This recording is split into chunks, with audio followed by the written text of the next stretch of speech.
you ready to raise your game at Fork Union Military Academy? Sometimes described as the West Point of high schools, Fork Union is a leading college preparatory Christian boarding school for young men grounded in the structure of discipline of the traditional military academy model, and scholarships are available. Fork Union Military Academy's athletic program has produced hundreds of college and professional athletes, including 6 Olympians, 2 Heisman Trophy winners, and more than 120 NFL players. Fork Union Military Academy is a private school and is independent of any direct military affiliation or obligation. Schedule a tour and get started on your journey today by visiting forkunion.com. Fork Union Military Academy. Body, mind, spirit.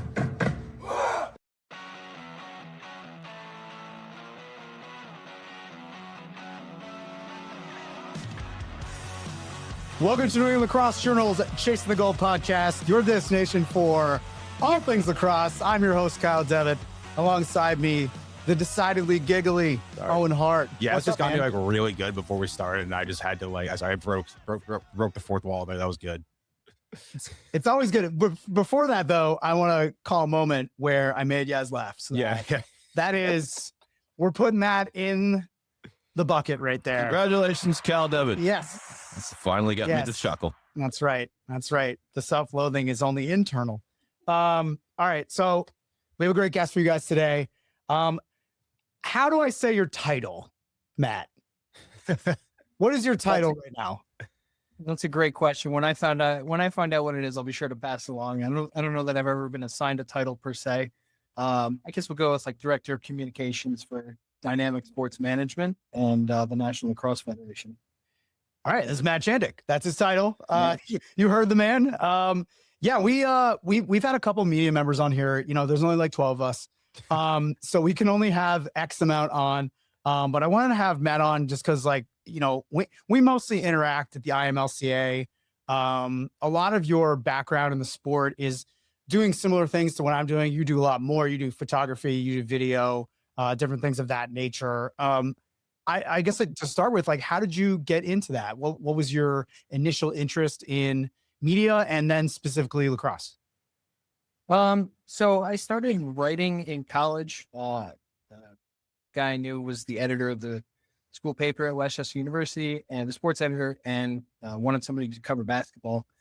And so I kind of just got into it, started writing, realized I liked it. It was kind of cool, you know, to just pretty fun thing to just be able to watch games and just kind of talk about them. And from there, I was basically looking for a writing job out of college. And, you know, as everybody else has done, I was, you know, stringing football games and things like that, doing some minor things. And the paper, Delaware County Daily Times, outside of Philly, was basically looking for like a part-time person to cover wrestling in the winter. And I was like, I don't know anything about wrestling. And they're like, well, you better figure it out if you want to do this job.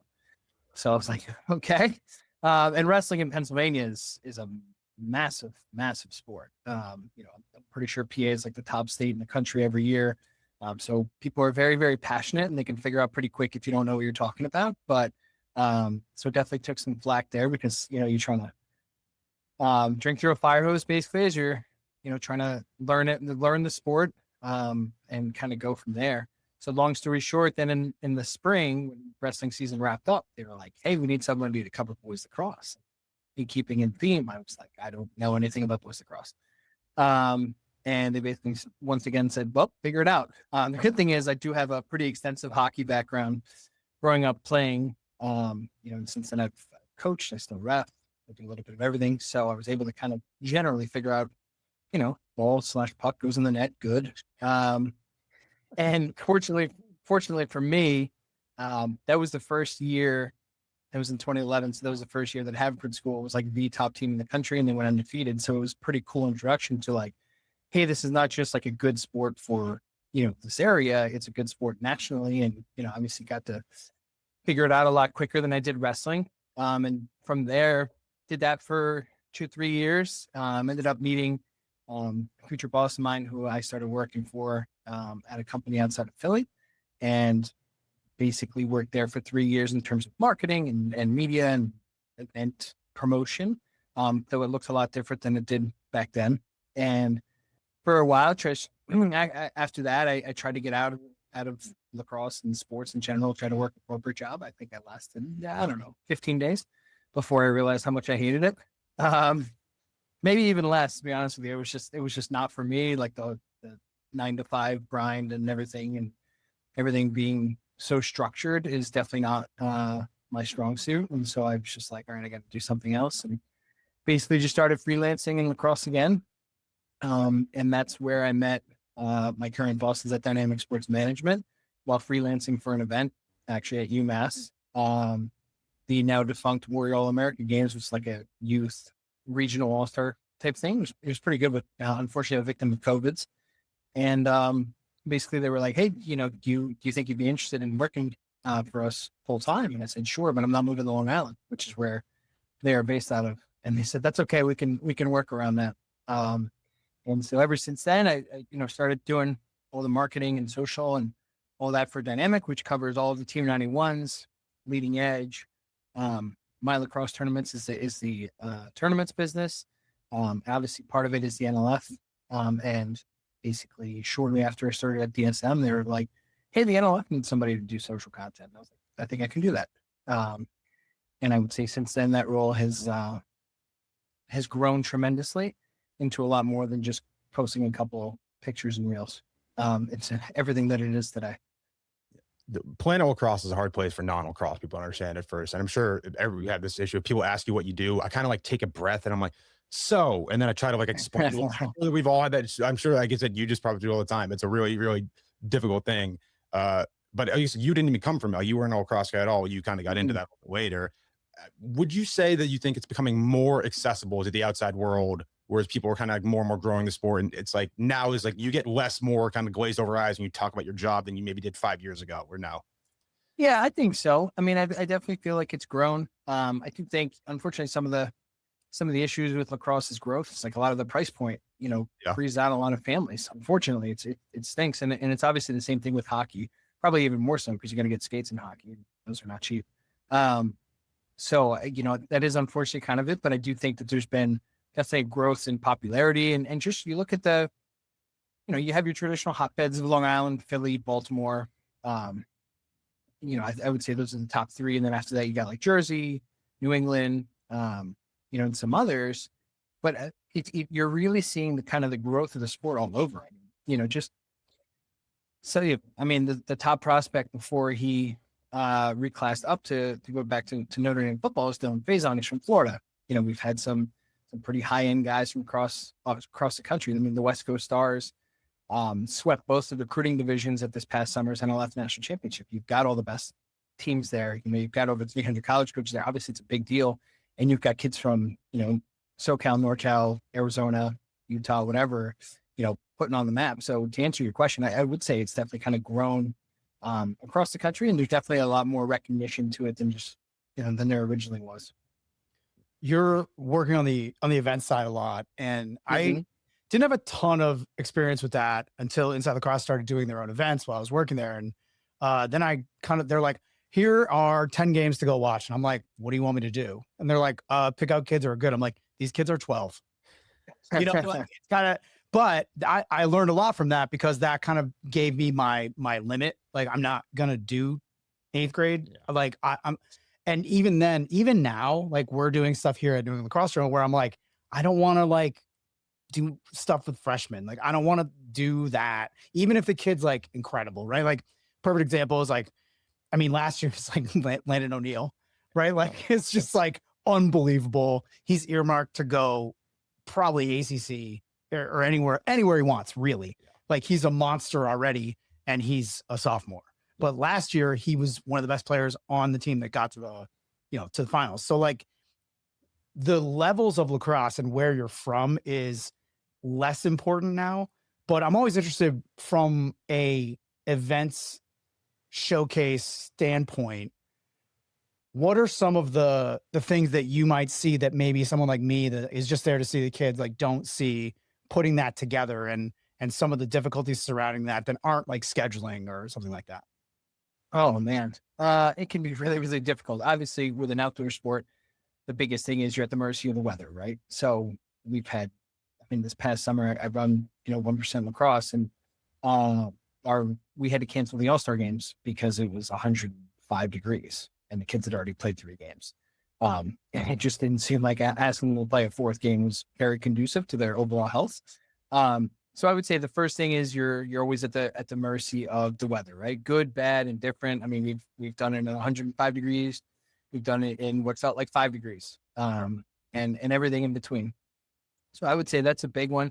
And then just all the things that you have to worry about to keep those people happy, right? So if a club is, hey, I only have 4 coaches basically, and I need them to coach 3 teams. Can you make the schedule for, now I don't do the schedules directly, but in terms of like the back end stuff that we have to worry about, like, hey, I need them to alternate, or I need them in close proximity to each other, or things like that. Or just, hey, I got 6 kids who got to go to take the PSATs this weekend, so I need to play only late games, or, that kind of stuff.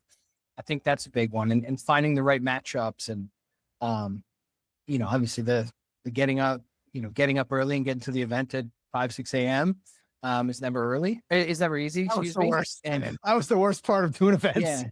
Yeah. And it's just like, sometimes you get up at 5 in the morning, like we have an event, the Long Island Lax Fest is like our biggest event for my lacrosse tournaments, as well as in NLF National Championships. And those weekends, like you're getting up at 5 and you're probably not getting to bed till midnight, 1, and then you got to get up the next day and do it again. And you're absolutely toasted because it's obviously always 95 degrees in July, unless it's raining, which it has done both at both events.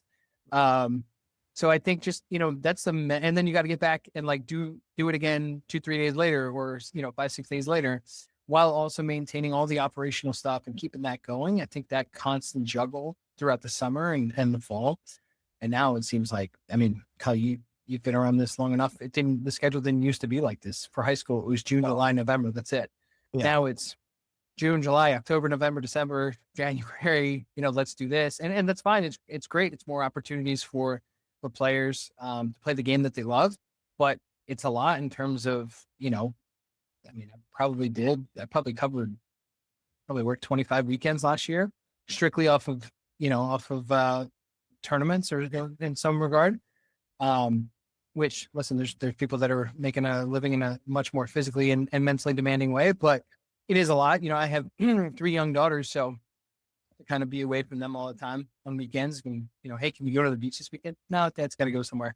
It's not always the easiest sell, but I guess to answer your overall question, I guess it's just the overall juggling of everything that goes into an event, right? The teams, the refs, the trainers, every single possible thing. How are you marketing it correctly? How are you getting teams and players to your event? For when there's, if you really wanted to, and physically you could hold up, you could play every day of the summer if you wanted to. Yeah. There's an event at every single place. Right. So it's like, all right, how are you going to set yourself apart? How are you going to market just like any type of thing, but how do you set yourself apart in such a competitive, oversaturated landscape? This is probably coming out right around the time of like the college football championship. And then there's Malachi Tony there, who should be a senior in high school right now. There's Cooper Flagg, who should be a freshman in college, but they reclassed up. And the recruiting is only my domain. That's kind of your bread and butter. But in lacrosse, you hear all about these people classing down. Are there examples that you think of where people went and pushed up? Like, I feel like I don't really hear that in the lacrosse world that much. I'm just curious, like those 2 situations in recent memory of and like Ryan Williams at Alabama was a reclass up. Like, yeah. Is that a trend at all that you see in the lacrosse? Because I have not heard about it. I see it in other sports sometimes, but I don't really see it in our sports sometimes. I'd be shocked if we ever saw the reclass up thing become a thing, because those guys that you mentioned, right? Cooper Flagg, Ryan Williams. I mean, Cooper Flagg is making so much money off the NBA and the endorsements and all that stuff, right? So there's obviously a rush to get there a little bit quicker, right? Ryan Williams has to wait, where Cooper Flagg had to do 1 year. Right. Okay. Ryan Williams, Malachi Tony, they have to do at least 3 years. So that's why they want to get, obviously, as you know, they want to get there quicker. And there's a big old pot of gold at the end of that rainbow if you can make it, right? So if Ryan Williams, I know you didn't have a great season for Bama, he was great as a freshman. If Ryan Williams has a great season next year, and depending on where he gets drafted, you'd be looking at $25 million pretty quick. You're never going to see that in lacrosse. I mean, I would like for it to become like that in lacrosse, but and the PLLs, they're doing some really good things to kind of take the game forward at the pro level. But I think we're a significant ways away from, somebody making that kind of money, especially, let alone Cooper Flagg. Like, let's talk first round receiver money before we're talking number 1 overall pick in the NBA. Yeah, it's a sad reality of lacrosse is like as much as we love it, as much passion and energy as we pour into it, and how it's become kind of our lives, right? Like you're talking about 25 weekends. That's your life. That's half your life, right? Like that's done. We're doing that. It's not gonna compete with football or basketball or I we'll be lucky to compete with hockey at some point if that happens. But right now and I've said this on the podcast and a couple people got mad at me because I said it, but like I'm gonna say it out loud because like it's a 3rd-tier sport. Yeah. Like you're not making money playing lacrosse. It's very hard, as you know, to make money writing about lacrosse or working on the back end, even in lacrosse as an admin, as a photographer, as a videographer. Like you have to have multiple jobs. And like, people don't understand that. Like I have multiple jobs. This is technically a full-time job. I have multiple jobs. Yeah. I do training. I coach youth teams like in my town and I don't even get paid for that. I should stop doing that. And then, like I coach and, I do a newsletter. Like I do all these things just to be able to be normal. And like, that's why like people are just like, oh yeah, lacrosse is like this. And like, this guy's getting a scholarship. I'm like, okay, who told you he's getting a scholarship? Is it because he's playing or because he's like got a 4.5 GPA or whatever weighted? Yeah. Like that kind of misrepresentation of lacrosse is bad for the sport because it pushes a different narrative than is the truth, right? And the truth is like we have to keep building if we want to ascend to the point where we're even in the same conversation as hockey, much less football or anything else with that. I mean, even I'm not throwing shots at anybody, like manufacturers aren't even making their money back on equipment anymore. Like it's not 2009 with Warrior, where Warrior was just like the only name in the game. And they were pumping out like the salaries that one of them used to host this podcast, by the way, the salaries that salespeople had for manufacturers back in like that kind of boom of Warrior specifically before they were bought by New Balance were insane. Like that boom is not here anymore. No. We're now in a gradual growth pattern. And I think it's great that like, Matt, you can have a career doing this. And yeah, you have to do a bunch of different things, but like you get to do it and you get to have an impact doing what you're doing, which is why I wanted to bring you on, because there is different paths, right? Like there's different paths to being involved in sports that aren't just I coach, I played, I ref, all those things. And I think it's super important to like spotlight people that are like making a difference, doing everything they can in a sport like lacrosse, where, the other thing too is like the competition for it. Yeah. Right. Like it is a space where you're not going to get paid a ton out of the gate, and you have to work hard for it. Like when I was coming up, I made there's probably the same amount as freelancers make now. And like, that should be higher. Do you know what I mean? Like that's my evidence for that, but there's going to be more people reading it and there's going to be more people listening to this podcast and watching games. And I think that's a huge part. And the real money in lacrosse, if someone hasn't told you, I mean, just if you're a casual listener and no one's told you this, the real money in lacrosse is in recruiting and preps and ranking and things of that nature, because that's where the highest level of monetary interest is. It's just a fact. And how have you come to reckon with that in your multiple jobs? Like, do you get a lot of fulfillment? So like you break recruiting news, like, do you get like a ton of fulfillment out of that? Is that like something that you really pursue, or like, what's your favorite part of what you do as your career right now? My favorite part, and I haven't been doing it as much lately, but I need to start back up just because it's that time of year. But I enjoy telling people stories more so than I'd rather tell you why a player is good. Like, yeah, it's great. But you can talk about, a player and you can write up an evaluation. And if you just copied, pasted, and then changed the name and the high school and the club, you could do that every year. Right. And now I think there's obviously a need for it because people want to read about, and they want to hear about kind of what makes those players special. And I think that's great. But in terms of most fulfillment for me, it's like telling kind of stories, like what's unique about a kid, what makes him tick, not just like, hey, he's got a great step down shot, he's really fast, whatever it is. So I would say that's definitely kind of my favorite part. And just even in terms of, when we're doing social posts or stuff like that, like my favorite ones are not just the reel of, I don't usually do the video reels. Most of the video content for the NLF and for 1% is done by the wonderfully talented Mike Flanagan, who you guys are pretty familiar with. Yep. And yeah, we talk about it all the time. We're like, all right, cool. Like you got, if the kid just kind of runs down the alley, nobody touches them, he thinks a corner. Great. We'll post it. It looks cool. But like, what's really fun is like, hey, let's post something about a full game or something like that. Or like, let's interview kids and things like that, where I think it's a little bit different in terms of, what you're getting. It's like, you can open up your phone on an average June Saturday and see about every club's got a video guy now. Every event's got a video guy or girl. And there's just a million clips and you're like, I don't know if this is good or not. Like it's just a whole bunch of stuff. Whereas opposed to, but there's a need for it, right? Because players want to see themselves making plays. And I totally understand that. But what's going to set you apart is like, what can we learn about this player as a person, as a player, kind of what makes him tick, what makes him great, besides just, oh, look at the shot, it was sick. So like at 1%, we always do interviews with the MVPs, and I'm just kind of trying to learn a little bit more about them and kind of, what makes them special. And then sometimes you're not going to get a whole lot. It's like, oh, I had a good day, or, my shots were falling, blah, blah, blah. But like sometimes it'll give you some cool tidbits, and you get to learn a little bit about kind of who they are, how they got to this point.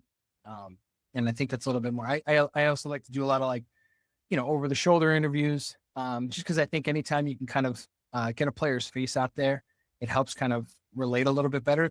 And it's funny because like I'll have kids come up to me and be like, hey, what's going on? Like, thanks for the clip or thanks for the photo or whatever. I'm like, I don't know who you are because I don't recognize without the helmet, or like the jersey. So I think there's always a demand for that as well. And you guys do it too, right? It's like anytime you can just 30-second interview or whatever, kind of what sets you apart. I think one of the fun ones this summer was at the first NLF event of the summer. I just walked over to Jack CPO, who you guys know pretty well, and just told him like, hey, you're one of our 5-stars. Let's talk about it. And I think that kind of content resonates with people in terms of, more so than just here's a good goal, here's a good save, whatever it may be. Yeah, no, you brought kids love the social clips and getting all their stuff out. Like I run the socials for my team's Instagram, and every summer I just get Thursday, like so and so wants to collab with you on a post. I'm like, you just everybody else. I'm not sure if you get all the time your kids just like posting their my kids time. Oh, yep.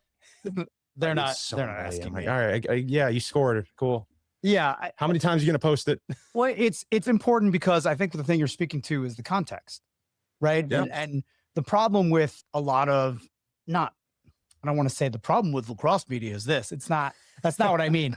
I think the problem of the system is that there is an absence of that in the vast majority of posts that are just one-hit posts. I'm trying to think of, was it Trey Picard that did the backflip? Who was that? Yeah. Was it Picard or Grady?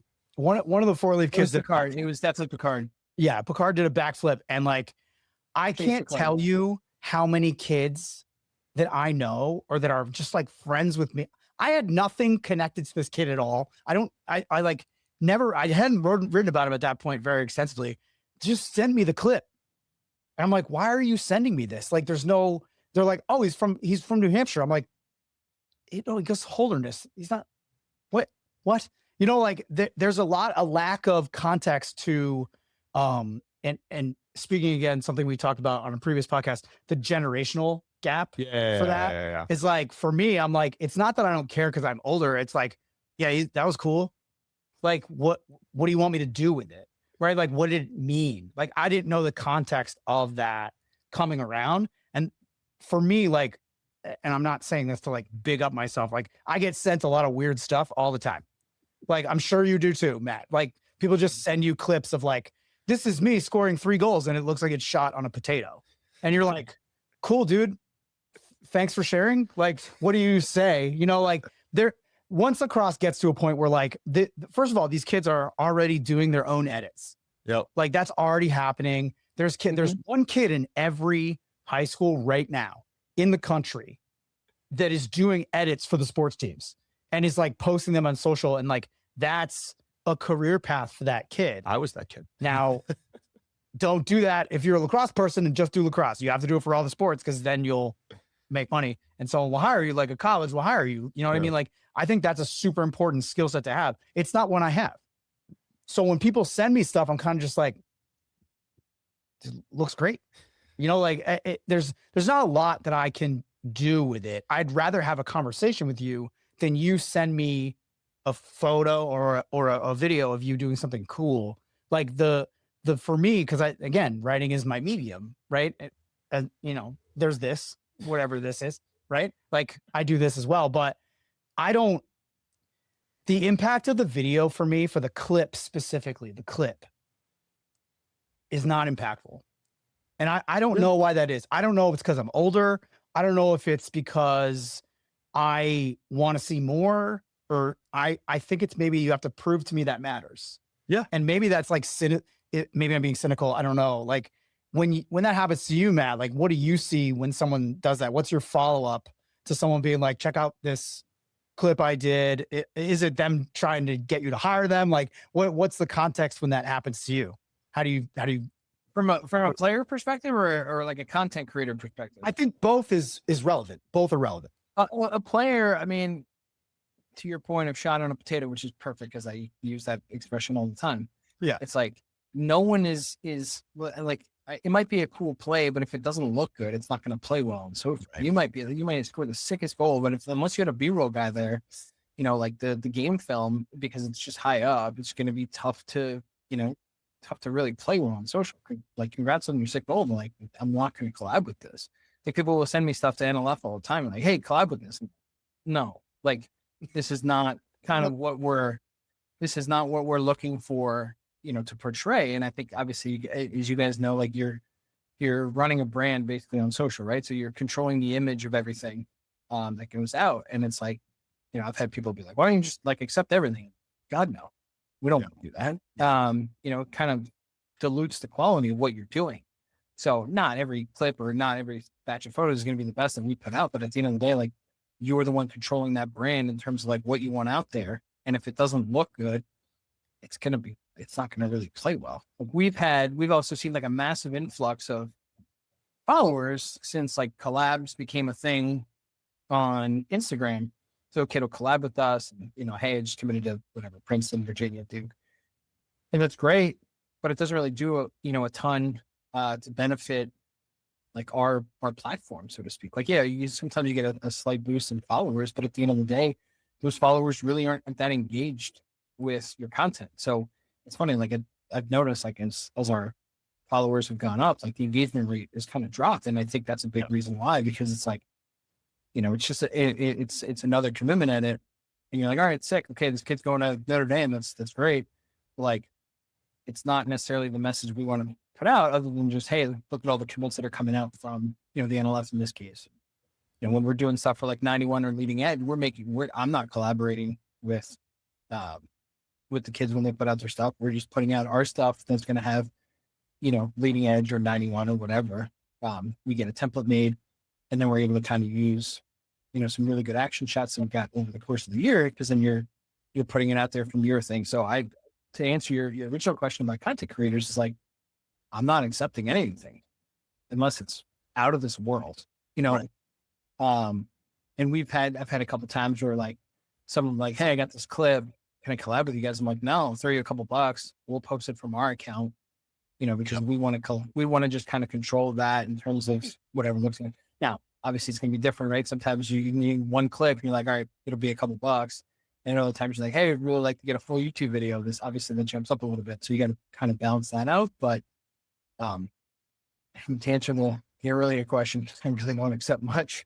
And I've gotten crap about it from content creators, but it's like, listen, if it's not, you know, going to work for us, it's not going to work for us. It's just the way it is. Yeah. And then in terms of players, like, it's got to be really, really good.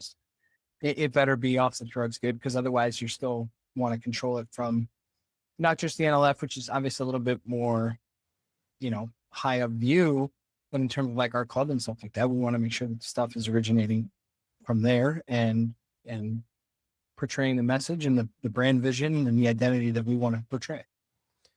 I think you can probably relate to this, talking about just like on the other side of the camera, which I've gone to filmed a bunch of games, tournaments, whatever. The kids always want to know where I am on the field. They're like, if I move, they're always trying to, like, they score a goal, they like point to me.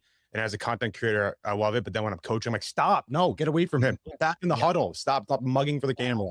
Yeah. It drives me. It's so every single kid, every single tournament, whatever, kids just always trying to look to see where I am. And it's just, I'm like, do your thing. Like, stop. Like, it's a good thing for you because they're paying attention, right? And they're the ones that are watching, but that toothpaste is not going back in the tube at any time soon. I can assure you that. No, so they're obsessed with it. Every kid wants to know where the camera's at all times. They're all the star. They're all the main character. Do you have a video guy at Westwood? We have a photographer who comes in a lot and does stuff like that. Like what? Like video or just? Yeah, it's a couple. Yeah. He does a couple video stuff. We don't have like a video guy, but and I don't even know if he's a student. I'll have to ask my kid, but he comes to a couple games and shoots a couple videos. Yeah. I mean, we don't even have lights, so or scoreboard. Yes, we have no scoreboard. We flip over things. That's the extent of our budget. I think one of the things you said was pretty important. There is the platform aspect of everything, right? Mm-hmm. I kind of came into the business where, I was lucky enough to work for a place that like was kind of running stuff in that way. And then competition came and like, just didn't take it all away, but like competition was supposed to breed more innovation and it kind of didn't, right? Like, I think the like you were talking about, the spectacularness of the goal, if it's not captured by the video, who cares? Like, if you don't have the best shot, to me, this is just me as a coach, as a fan, as a writer, anything. The best shot in lacrosse video wise is when you can track the shot and you're behind the shot and it tracks the ball and the ball just hits top corner. That is like, I don't see it that often, but every time I see it, I'm like, sick shot, leave a comment, because like the other part of what you're talking about is, what does the follow mean? Does that help us?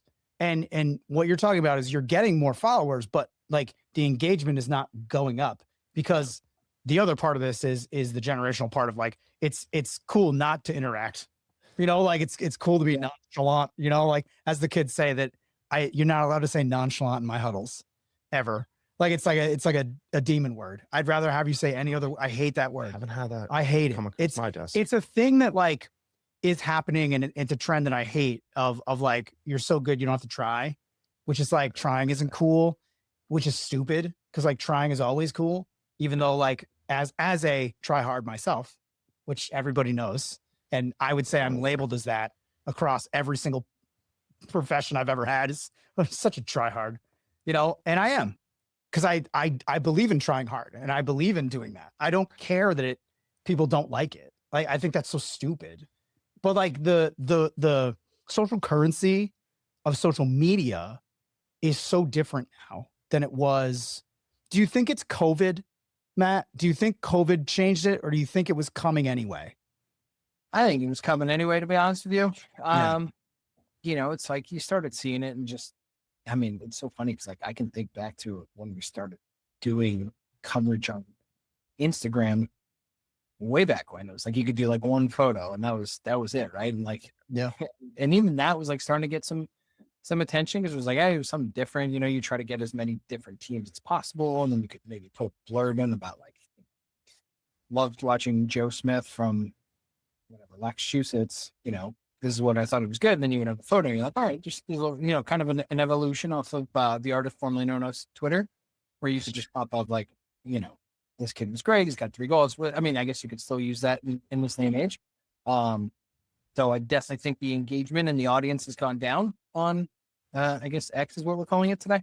But you're not seeing as much. But anyway, to get back to the original point, it's like, I still think it was on its way there. And I think just more, once that started becoming popular, and then especially when you started being able to put up videos with just multiple photos, and now you can do my personal favorite, the multi-photo and video post, which I think is it's just my personal favorite in terms of how you can, going back to the original thing, how you can tell a story, right? Hey, here's photos, here's some cool videos. I'm not a videographer at heart, but I can take a couple simple videos and include them in a post, and I don't have to go back and like really edit them. I can just kind of crop them correctly on my phone in 4x5 and then put that out. And I think that's pretty cool too. So I think kids just want to see each other. Like they want to see themselves, and they want to kind of be recognized for their great play.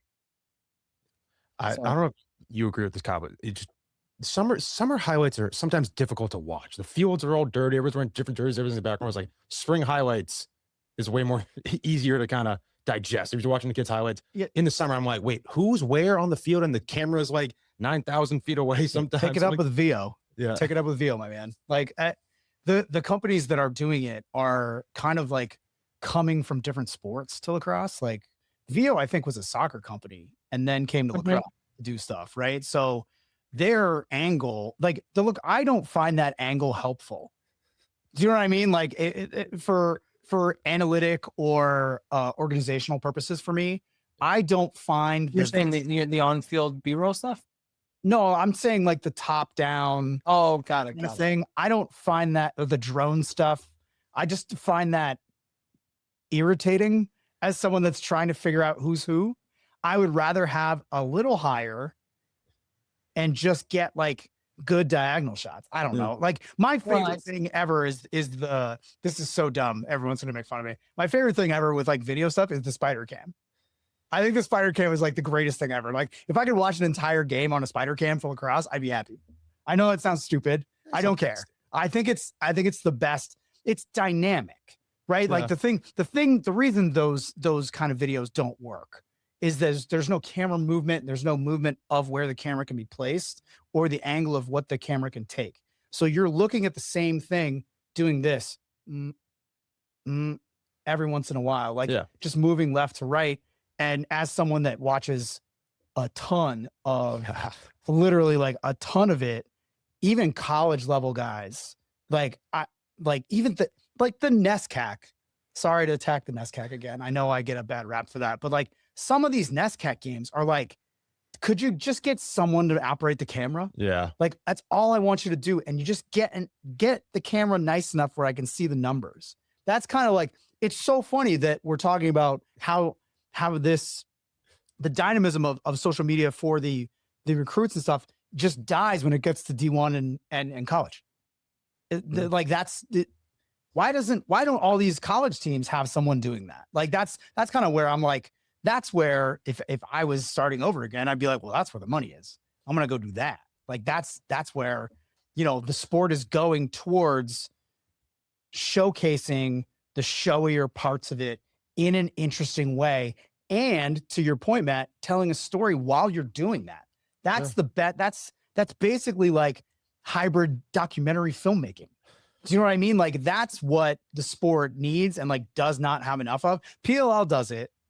And I think that they have a style that they've kind of cornered, but like the best example of that is like NFL films, right? It's like all those earwax. I mean, you can't even, those are still incredible because they're shot on film. They're shot by people that are directors and cinematographers that are professionals. And the NFL was smart enough to hire them in like the 80s to do all of their stuff. And like, imagine if lacrosse had that. Honestly, like you're listening to this podcast, free idea, get a sick camera, get a narrative set that like follow a team and do it. I've seen people do it so badly that it wasn't worth doing. If you are good at that and you can nail that, then like you are going to help not just yourself, you're going to help the entire sport because that's going to push us into a level where we can get looked at like that. Is that too lofty? Is that too insane? I don't think it is. As you said, we're not football yet. We're not even hockey. No, what I said was we're not hockey yet. Yeah. We're not even. Well, and then you gotta understand you're gonna be working with slightly different budgets here too. The NFL's got a couple more bucks than everybody else. Yeah. And that's fine. It's well earned, but I don't think we can go. I don't think we can be looking, well, this works for the NFL. So let's just kind of go there. Yeah. I was just using that as an example of like the highest level Premier. that I could think of, and that's the highest level I can think of. Even the 30 for 30s, I don't. That's more like talking head stuff. Like that's the other thing. Like with lacrosse, like the talking head stuff like doesn't exist except for this, like podcasts. That's the end. No, it does. Yeah, no, there's really It's so strange to me that there's no Sunday game day lacrosse, and like people have tried to do that, and like it just the hardest thing with doing any project like this, podcast, running a social media feed, writing, anything you want to do, is you have to be consistent doing it. If you are not consistent, people will just drop off. They're like, oh, remember? Never mind. If you're on a scroll, you're scrolled. You're already scrolled. You don't even know it. You're just going to stop showing up in feeds if you're not posting. You're going to stop being relevant if you stop writing. You're going to stop being impactful if you don't have anything to say. You know, like that's one of the things, like there's all of broadcast TV is based, you know, political, sports, whatever, is based on point counterpoint. Yeah. And like lacrosse just like doesn't have it because we're not there yet. And I think that would be the thing to do. You know, they're great. 2 free ideas with someone else going to make a ton of money. You're welcome. I am not talented enough to do either one, but I talking about where lacrosse is going. I'm curious how you've seen the growth pattern work in the companies that you've worked for, and what that kind of looks like, the scaling up or scaling down. Like, where are we headed, in your opinion, with just your experience? I mean, I think kind of the path that you see now is just everybody's getting involved in everything, right? Like, I'm a media guy and I have my own event. There's guys with extensive playing experience who are running companies. There's guys who really didn't play much. So I don't think that's the biggest thing. It's just like, how can you best present what you have to offer to everybody else? So it's, you know, I think the events aren't going anywhere. There's more kids playing lacrosse and more kids wanting to play at a high level, and they want to play against, you know, teams from all over. So I think you're gonna have more and more events in a very competitive landscape. And I do think, you know, you're going to see, I'm not just saying this because all 3 of us are media guys, but I think the more media you present, the more attention you're going to get. And to your point, Hal, in terms of talking about, you know, you got to post every day, like, hey, you got to put consistent content out showing why your event or whatever it is that you're running is going to set itself apart from everybody else. And it's like, yeah, okay. You used to just be hey, here are the players that are coming. Right, here's some, you know, and I there's always still going to be a demand for that because, again, as we've been talking about, every kid wants to see themselves. So, and if you're, you know, more likely to go to an event if whatever Joey Spillane is going to be there, you know, to play. Obviously, a couple of years ago, but you get the idea. You're the top guy in your class, basically, so to speak. And there's always going to be a demand for that. But I think, you know, I think there is going to be a demand in terms of more storytelling content, like we've talked about, because like I mentioned before, every single event is putting out a bunch of reels throughout the day, right? Of here's a goal, here's the check, whatever it is, right? I think it's how can you kind of differentiate yourself in terms of how you're presenting everything. So, you know, is it going to be as you know, a story in the championship game? Great. Now everyone's starting to do those too. So how do you kind of differentiate yourself there? Well, are you doing interviews? Are you doing, you know, why is somebody going to, and it's just like in any other business, but why is somebody going to go to you over your 10 competitors for that event? Right. Put it out there. Why, like what's the hook for it? So that's kind of what I'm envisioning. With my last question, I got to ask, because you've seen some of the best players in the country play for the past however many years. Do you remember the single greatest play you've ever seen, or single greatest game between just where it was just some of the best going at it, and you just saw somebody do something that was ridiculous, or a moment, a game winners, anything? Yeah, in terms of moments, I mean, I was fortunate enough, and like I said, I don't shoot much video, but it was during like a COVID play day, and Joey Spillane had a goal, which I'm sure you've seen through somebody else, but he like came around X, did his usual, body up the guy, and then put his stick through the legs and shot it top shelf one-handed through the legs. And it was like, okay, that's a little different. May have gotten away with some slight holding, but that's all right. And in terms of the best single game performance I've ever seen, I mean, Brennan O'Neill had a game, I think it was his second to last summer with 91, and they won by one in he scored like right at the buzzer to win it. They had like 6 goals or something. It was just like stupid. Like you're like, this guy's so different than everybody else. And it was funny because like Brennan would have times in club tournaments where he like just didn't care, so he wouldn't do it. Like if they were gonna beat some team like 17-2, he's like, I'm not gonna go get 8 goals. I'll get 1 and I'll stay in here in the corner and people can worry about me later. But then like it would be like, a big game, they're playing a good team, and you're like, oh yeah, that's why everybody thinks that guy's awesome. Yeah, he just scores some insane goals. In terms of like, high school games, had a couple good ones. Del Barton Seton Hall had a great one 2-3 years ago now, I guess. I'm dating myself, but where it was just like an unbelievable atmosphere. If you could like just bottle up that atmosphere and have it at every game, it'd be incredible. Like beautiful day at Del Barton, like back and forth. I got there like, Jersey's like, hour and a half for me. So like I got there a little early because I hate being anywhere late. And they were like, the student sections were screaming at each other an hour before in warm-ups. I'm like, all right, yeah, this rules. And it was like back, Del Barton would go up by 1, Seton Hall would go up by 2. So back and forth, and Seton Hall won in overtime. You're like, this is amazing, And then I think, I've had some pretty good Chaminade St. Anthony's games, which I always enjoy going to, and especially at Chaminade, the noise stays in the stadium a little bit better. And, obviously that adds to the atmosphere, and like those guys are trying to kill each other. It's like most of them are playing club with each other. But you put on the it's the red and yellow and black and yellow, and like all of a sudden a switch goes off with those two. You're like, dude, God. And obviously like, being in Philly, had some great Radnor Springfield games, some great Malvern Haverford games. Those are usually the ones that stand out in terms of like any one moment. Nothing so much, but other than just Brennan just going Brennan on somebody. Yeah, going Brennan O'Neill mode. Yeah, can't imagine seeing that live. Yeah, it's breathtaking across the screen. Yeah.